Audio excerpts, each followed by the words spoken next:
depuis hier midi, qui a commencé par cette marche à la Sainte-Baume, dans ce jour très ensoleillé.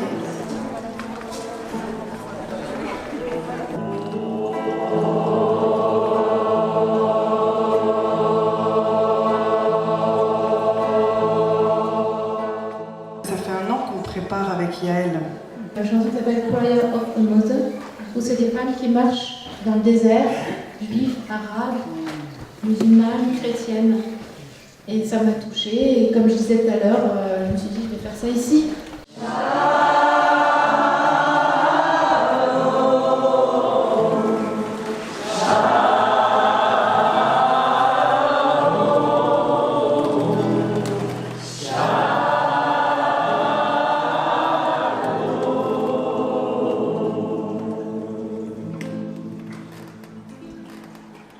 C'est une vibration, ça a un pouvoir donc, sur nous, sur nos cellules, mais aussi ça va vibrer sur la France et sur le monde entier.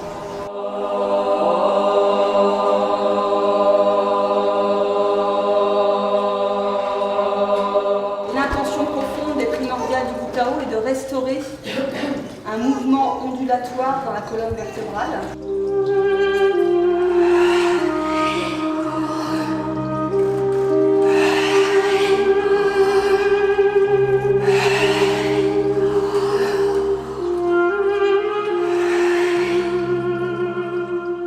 Trouver la paix en soi et du coup pour pouvoir être acteur dans le monde parce qu'on harmonise en soi et pour pouvoir vraiment être créateur et non pas simplement recevoir le monde passivement.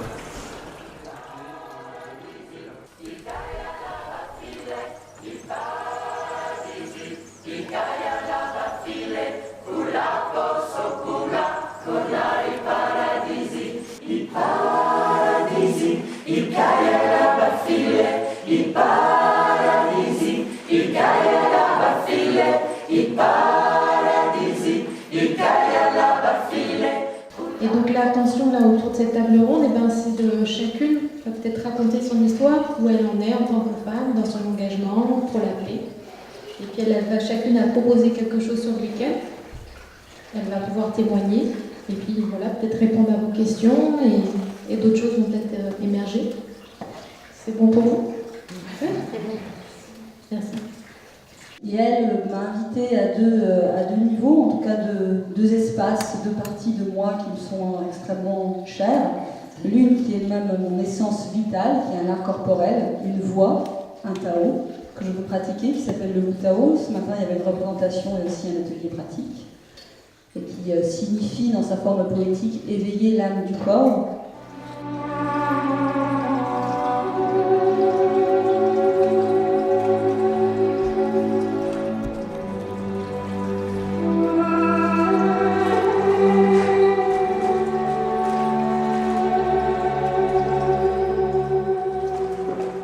Moi, dans mon cheminement et ma voie qui s'appelle l'art de la transanalyse, c'est un cheminement qui nous amène à regarder, à plonger au cœur du cœur et dans la révélation de notre construction caractérielle, et qui est le fait de ne plus coller à ces espaces, quels qu'ils soient. Donc c'est même au-delà d'accepter la partie qui est comme ci ou qui est comme ça, c'est que mes empreintes et mon histoire m'ont traversé et font que je suis d'un seul coup toutes ces parties de moi. Et oui, je ne peux que les accueillir. Alors.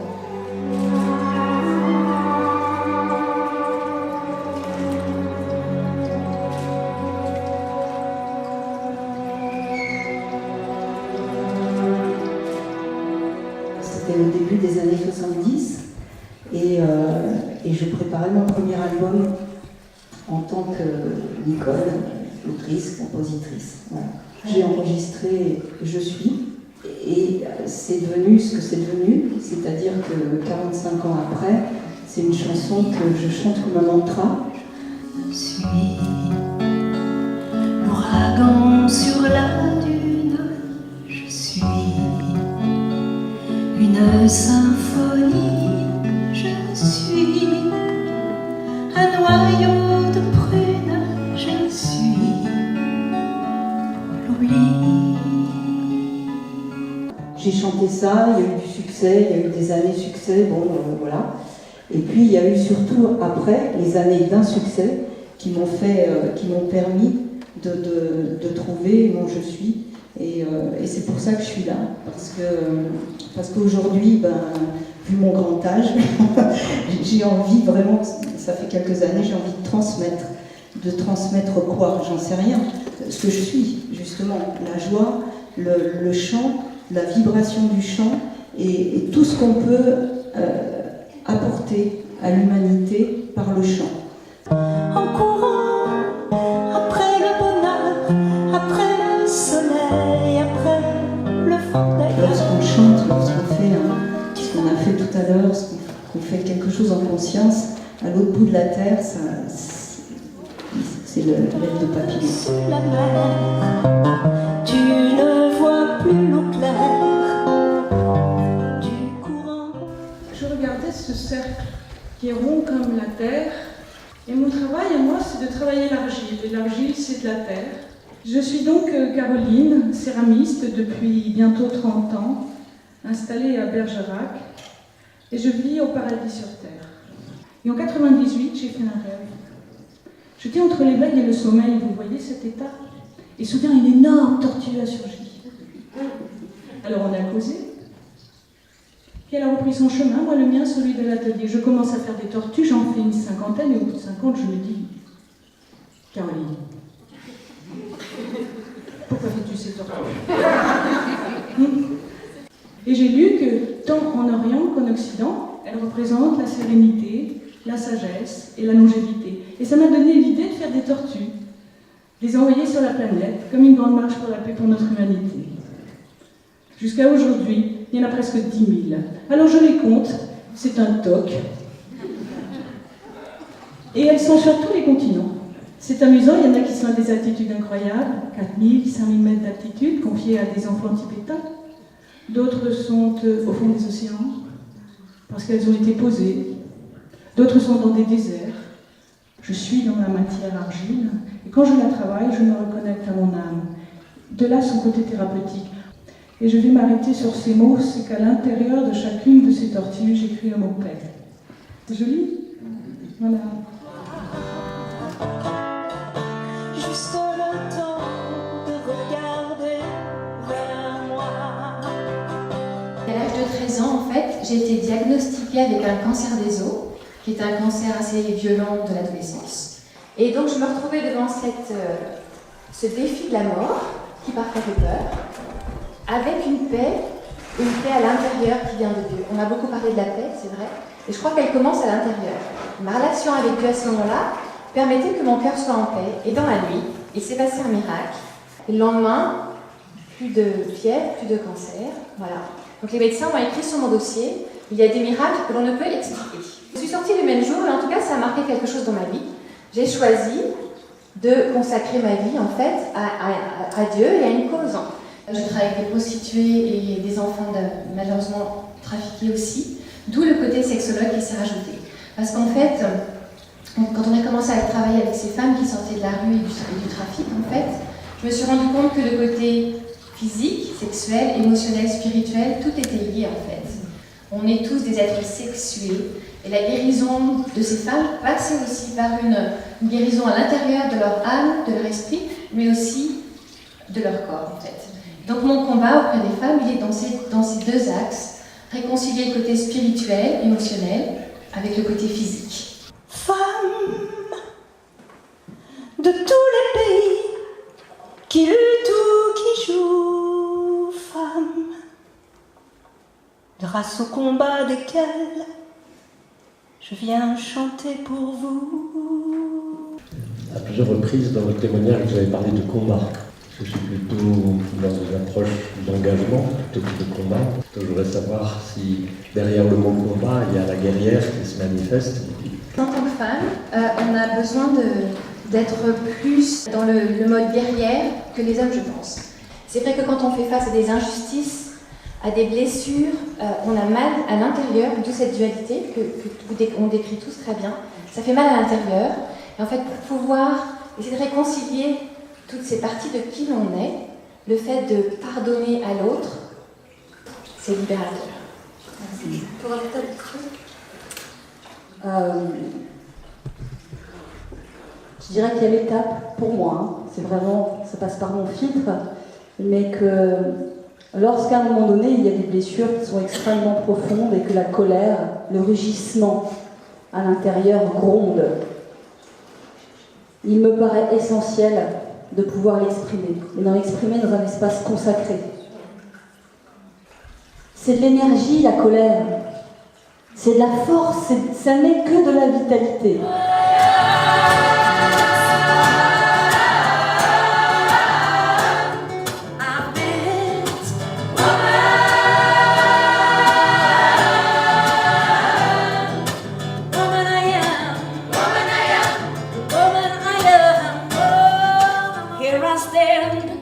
Facing my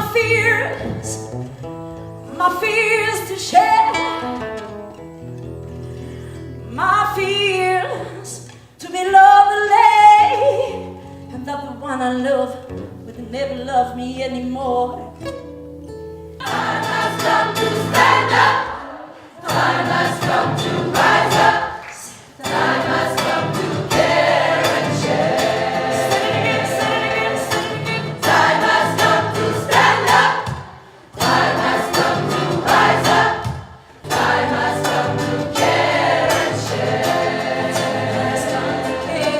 Time has come to care and share. Rouler sur la terre même, je me souviens, à Saint-Jouy le chemin.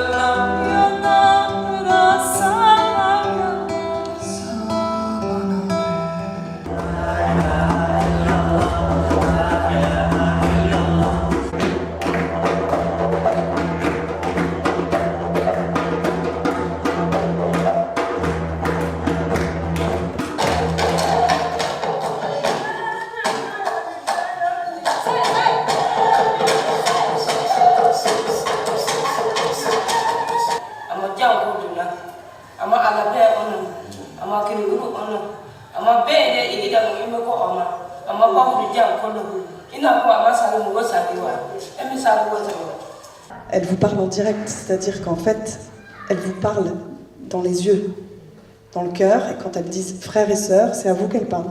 Et voilà, ça fait directement se poser la question de, pour moi en tout cas là dans l'instant, de qu'est-ce qu'on peut faire tous ensemble. Ce contact entre nous ici et les gens là-bas, je trouve ça merveilleux. Et si nous pouvons œuvrer dans ce sens et faire des liens comme ça partout dans le monde, là on peut œuvrer pour la paix. Je travaille en fait pour l'Alliance mondiale du tourisme autochtone. Et c'est les femmes en voyage qui amènent une nouvelle manière de vivre le voyage. Un voyage qui est en fait beaucoup plus orienté vers l'authenticité, l'échange. Et c'est un mouvement très fascinant à observer et j'en fais partie aussi du coup puisque je l'ai vécu moi-même. Moi je suis allée vivre pendant 6 ans dans une communauté autochtone au Québec, donc dans la forêt boréale. Donc j'ai pu par moi-même en fait incarner en fait aussi cette voyageuse. Comment est-ce que je deviens un ambassadeur de la paix? Et c'est l'idée du genre de voyage en fait que les femmes permettent d'initier. Ce que j'ai vécu hier ici au rassemblement lors du film qui nous a été présenté sur les guerrières de la paix en Israël, les Israéliennes et Palestiniennes, toutes confessions mélangées. J'ai eu un choc parce que j'ai découvert que ce mouvement a grandi en 2014, 15, 16, exactement au moment où moi je me suis réveillée, où je me suis dit je dois faire quelque chose. Dans mon pays, il y a des montées d'extrémisme, il y a des gros problèmes, des tensions. Je dois sortir de mon quotidien et émerger et faire quelque chose. Et je me suis mise à initier un rassemblement autour interspirituel. Voilà, local, à mon niveau. Mais le fait de découvrir qu'en entrant dans ma vérité à moi, je rencontre la vérité d'autres personnes, dans d'autres pays, et qu'en fait, ça me dépasse. J'ai l'impression que je fais partie d'un mouvement en écoutant mon cœur, mes tripes, je me suis retrouvée dans la même vague. Et ça me touche profondément.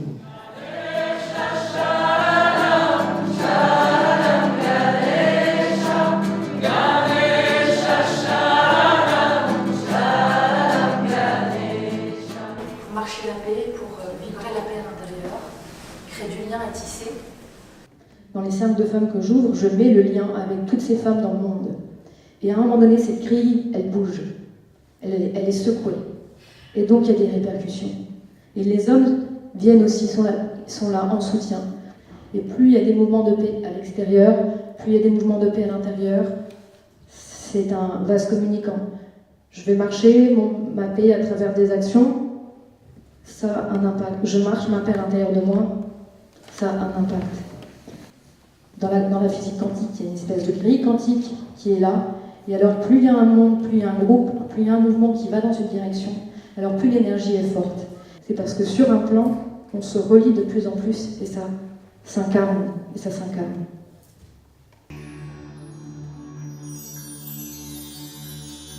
Il y a 3 ans en arrière, j'avais aussi participé à un festival pour la paix dans ma région. Et à la suite de ça, j'avais fait des recherches sur les réseaux sociaux et j'avais été vraiment impressionné de voir qu'il y a des centaines, voire des milliers de groupes de gens qui sont en lien, qui sont en réseau, et uniquement au travers de la paix, des thérapies, de la méditation, etc., toutes ces pratiques spirituelles. Et ça m'a vraiment encouragé à me dire que cette énergie, elle est là, elle est présente.